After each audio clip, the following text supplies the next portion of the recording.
Tuesday, the 12th of April, the same day it's been revealed that a building called Kingdom Tower is to be constructed in Saudi Arabia. At 1 mile high, it's said to be the tallest building in the world. And alongside me, Andrea McLean today, are 3 women you'd be happy to run to the top of the tower to escape from. It's Lisa Maxwell, Carol McGiffin and Jared Street Porter!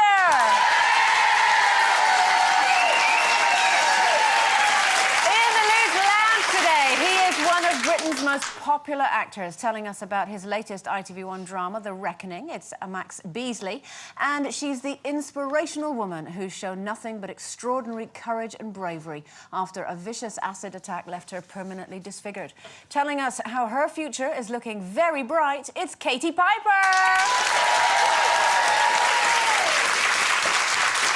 More from Max and Katie in just a bit, but first, down to business. And it looks like the summer sun has got us all shedding our clothes, with some lawyers in the city shedding a few too many layers, according to their bosses. City law firm Allen & Overy, the firm that Chelsea Davy is due to join in September, have had to send an email around warning its trainee lawyers, in particular the females, that it's been noted their skirts have become shorter and heels have become higher, and they were told they looked like they were going clubbing instead of to the office. So, when it comes to, you know, dealing with professionals, do you give those in a short skirt, short shrift? Well, I think if you're a lawyer, I think it's a bit out of order, don't you? With a miniskirt and... What's the high heels got to do with summer, anyway? Is that kind of just because you like... Well, since it's bare legs, I suppose you would wear high heels in winter. Well, if I was spending money on their sorts of fees, then I would expect somebody to turn up in something a bit more sober. Yeah. But, it's not too much to ask. I don't think so, do you? What do you reckon? No, not in that sort of profession. I think if, you know, if you're an assistant in, you know, a young person's boutique, you know, like Topshop or something, then it's fine, you know, because that's what you wear when you're young and you're working in a fashion environment. Even in the media, I suppose it's, you know, it's a bit more relaxed, but lawyers, no. How could you take a lawyer seriously if you're sitting there in a flowery baby doll dress with high heel platforms? No, I think it's wrong. Or even an accountant's office or something. In an office, I think it's just put the But aircon it's on like if you're to do hot. with the British. The minute the sun comes out, we just get all our kit off, and then the temperature only has to go above 50, and we kind of take everything off bar our underwear. You know what I think it's all about? A lot of these young girls won't even have had school uniforms, and I know the government now is talking about making school uniforms compulsory again. If you've been through the discipline of wearing a uniform to school, perhaps you can get your head around the discipline of dressing appropriately at work. I mean, I kind of agree. If you're paying a load of money out for a solicitor, you don't want to see all their bits out, do you? No, do you know what? When you're in Singapore, where it is permanently 95 degrees, I mean, it's right on the equator, it's boiling hot there. People don't walk around in shorts and mini skirts if they're going to work. Everybody wears suits. Everybody wears, you know, even the women even wear tights there. And in this amazing heat, I don't know how they do it, but they do. Do you think they it's a generational thing? Because if you think back to, you know, our parents, our grandparents' era, nobody really had clothing that was aimed at their age. You sort of left school and then you went straight into your mum's twin set and pearls, and that was it. Whereas, you know, we've been through the 60s and 70s and then the mad styles of the 80s. Well, it's interesting you say that, Andrew, because I remember my... as the oldest person on the panel, as Carol pointed out to the entire world yesterday, which I still have not forgiven her for, as the oldest old bat on the panel, I remember starting my first job in Fleet Street back before Carol was even in nappies, and I remember turning up for work in a pair of shorts and wondering why everybody looked at me. And even back then, I had no idea, you know, as a young journalist, that I should dress appropriately. And maybe it's my, you know, me sounding like a bit of a grumpy old woman, but I do think now it does send out the wrong message, that people don't take you seriously. And what's wrong? It's not, you know, infringing on your human rights to get your skirt back down to your knees, loves. Did you think that, I mean, obviously we were talking about lawyers and what have you, but how about someone who doesn't have the same level of responsibility? Do you think it really matters that much? I mean, obviously, we work in a sort of media environment. You get lots of young girls coming in, maybe on work experience or what have you, and they look pretty cute. But in the media, people are more interested in your personality and your individual qualities as opposed to, like, you know, a lollipop lady. What do you mean? Well, like, I mean, you wouldn't want to see it as one way of stopping the traffic, I suppose. but you wouldn't. You'd like to see them in the uniform with the, the white coat, and it's all part of it. Anyone with authority, I think, needs to be kind of. And also, there are some professions that kind of demand that look. What look?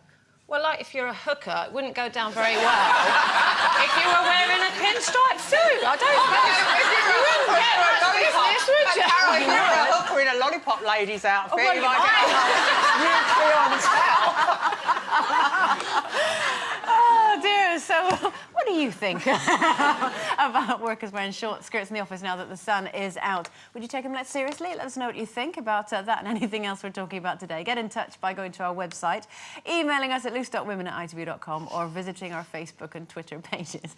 Get your messages in by 1:15 p.m. That's today, the 12th of April, and we could be reading them out a little bit later on. It's break time now, but still to come. Do you forgive others easily, or is it best to let them sweat it out for a bit? Find out what we think in 3.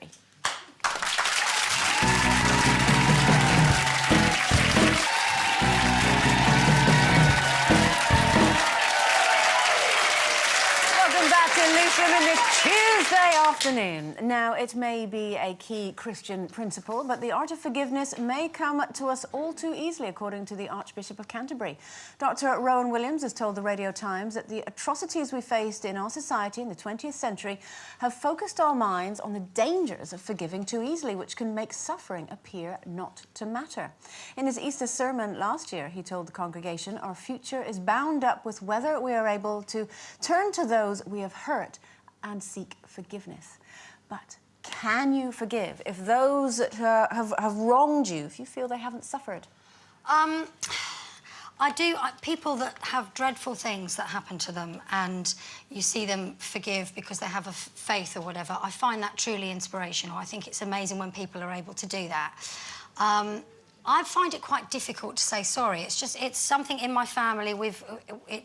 It's like a pride thing, and I know the importance of it, but I do over little things. Do you know what I mean? And I have harboured a grudge, and it isn't about teaching someone a lesson, but it does actually have a negative effect on you in the long term. This was a grudge that sort of started about 11, 12 years ago, and I made a decision very carefully at the time that I was wronged, and I've looked at it, revisited it, and thought I was wronged by somebody, and my life would probably be a bit easier if I just let it go. But nonetheless, that person did something wrong to me, and there is a difference between wrong and right, and I decided that actually I was going to stick to my guns and I do not speak to this person. But have they asked for your forgiveness at all, and it's something you've withheld, or have they not even asked for it? Yeah, they have apologised, actually, but it all came too easily. So I suppose in some way I don't want to make them suffer, but equally I cannot forgive.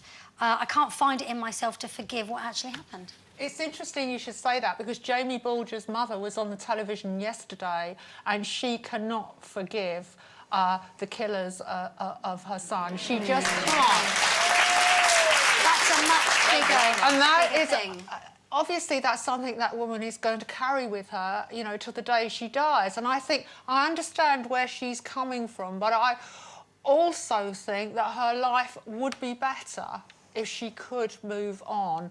And, it's not to diminish what happened to her son. I just feel that, there must come a point in your life, like you've just said, Lisa, where you find it hard to forgive. But look at it another way. If you carry around within you all the things that have annoyed you and all the people that have done you wrong, I kind of think of it like a big rucksack on my back of bricks of rage and envy and revenge, and it just weighs you down. Yeah, but you don't have to forgive, though. I don't think you have to forgive, but I think you can forget, and I think you can move on. And I see it as like, I know this sounds really trivial, but, like if you're on Twitter and you just block somebody, you just block them. You never hear from them again. But you can't and if they do something... Yeah, you can do that. I airbrush out people. Exactly. I've airbrushed out friends. They've just crossed the line. But then, I'm not very forgiving at all. I don't forgive easily, but I also don't let it eat me. Why they're being blocked, or do you just do it? Do you say to them, look, I'm not going to speak to you anymore because you've done something that I feel is horribly wrong. You're obviously not sorry about it, so I'm not going to deal with you anymore? No, because normally people just don't want to... If I have to tell someone what they've done and why they've upset me, and they don't already know, then, you know, I think that's wrong. You know, and if you don't know why you've upset me, and you don't know what you've done, I'm not going to tell you. Surely it's I'd better rather to give just someone not... the opportunity to... No. In certain they instances, don't have the Andrea, foresight no. to know that maybe their behaviour is unacceptable or they've done something. No, but surely if they it's better can't to see give, it, no. Surely it's better to give them the opportunity to take a step back and look at it. And then if they decide, well, I don't think I've done anything wrong, you've at least addressed it. But Yeah, if but it's- isn't the problem that in society now, politicians say sorry every day of the week. They say sorry for things that happened before they were alive. We said sorry for slavery. And so the whole business, I see where the Archbishop is coming from, but unfortunately, the whole business of apologising in modern society has been totally devalued. What you need to do is move, like I did, and not tell the people you don't like. No, my parents... Now they know who they are. Lisa, my parents did that to me, don't you remember? Your own parents? Yeah, they moved. Don't you remember? I was away on holiday and I rang home and somebody else answered. Yes. I'll tell you what else can get you through the night. Yeah. You know, if something... Because I don't let things eat away at me and I don't dwell on them, I don't really bear grudges, but I do have this sort of insane belief that whatever... People always get what they deserve. And if they do something bad to me, I just leave it and I think one day they'll get their comeuppance. Yeah. And usually they do. And that is a greater pleasure. And it doesn't have to come from you. Never. It will You come can around. get a hitman. No, what goes around comes around, and we wouldn't recommend that, Lisa Maxwell. No. OK, it's